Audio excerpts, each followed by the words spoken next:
When we heard Call of Duty Black Ops was preparing to unveil its multiplayer, we didn't waste any time. Our destination, Treyarch. Our mission, the most detailed hands-on coverage inside Xbox can provide. So sit back, relax, and keep a sharp lookout. Every feature you hear about in this preview has never before been done in a Call of Duty game.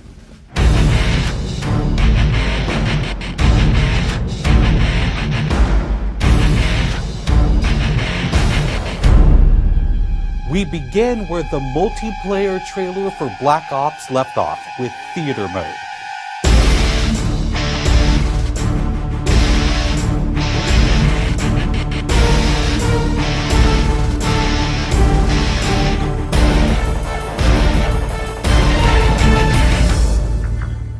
Dan Bunting explains. You can switch the camera from any player's perspective in both first person and third person. You can detach the camera and go into free cam mode, which allows you to fly anywhere on the map, basically. It's really interesting when you pause the game and go into free cam, you just see all the particle effects just in their full glory, just frozen in time, and it makes some really awesome footage. We really want to give players the tools to be creative, make their own machinima, make their own highlight reels. Maybe they're really competitive clans that want to just capture the films from their matches and then go back and analyze what the other team did or whatever.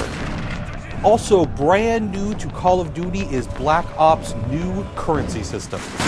We put the currency system into Black Ops multiplayer principally because we felt like it'd be a very interesting way to engage with all the unlocks that you've been getting.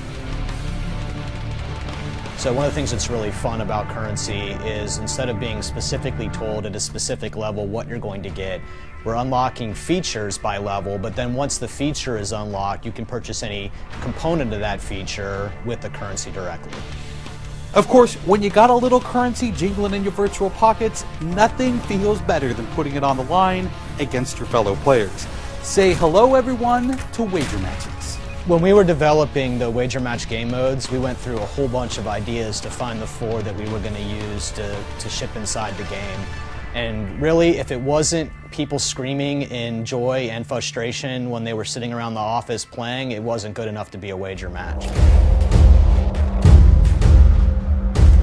Wager Matches are all free-for-all modes, and they exist separately from the standard playlist.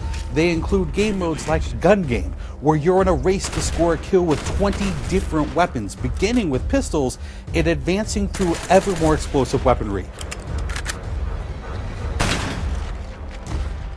It's extremely rewarding for us as a design team to put something up there that people are reacting to really well and it's slightly different than what they get, and everyone loves the core game, and you have to be very careful when you're finessing the core mechanics of the game. But Wager Match just let us kind of get our creativity flowing and do some things that you're not normally used to, and then spin them up in unique ways and combine things in ways that you haven't seen before that you never really thought of and that wouldn't be appropriate for the core game but are completely appropriate for Wager Matches. While the classic Call of Duty challenge system is still very much in place, Black Ops is also adding a new feature called contracts. Right, so if you're using the contract system, you actually have to put up a little of your own currency in order for a bigger payday. And depending on the contract, some contracts pay XP, some pay more currency, some pay both. But they're all time limited and it's game time limited, so you have to go to work to accomplish that contract within the time period in order to get paid.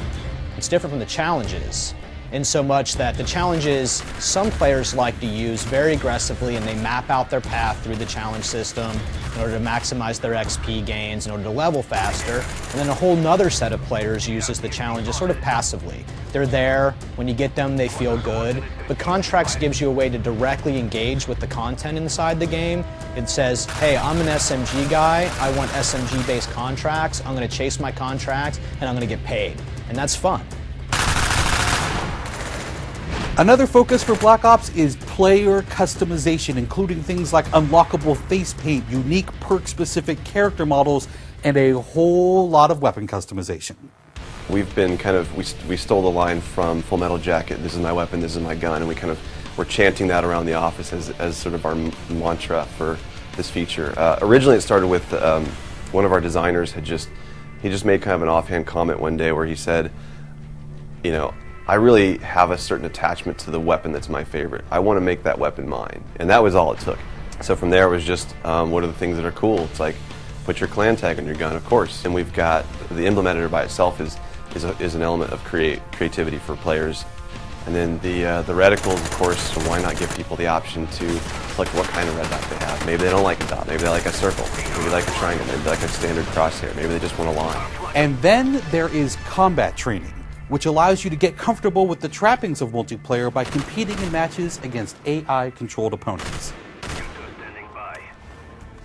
You know, it's our hope that combat training can convert people who are largely single-player gamers who might have, dabbled around in multiplayer but never made that leap to playing online, and give them kind of this experience where they can get familiar with the mechanics and features and systems that multiplayer has, but they can do so at their own pace, they can do so without someone screaming in their ear what a noob they are, and practice up and then join the competitive fold. Experienced players could use combat training to practice up on a particular weapon, a particular tactic, or a particular map. So we think it appeals to both audiences, but most directly, it was designed to help new players get into the mix.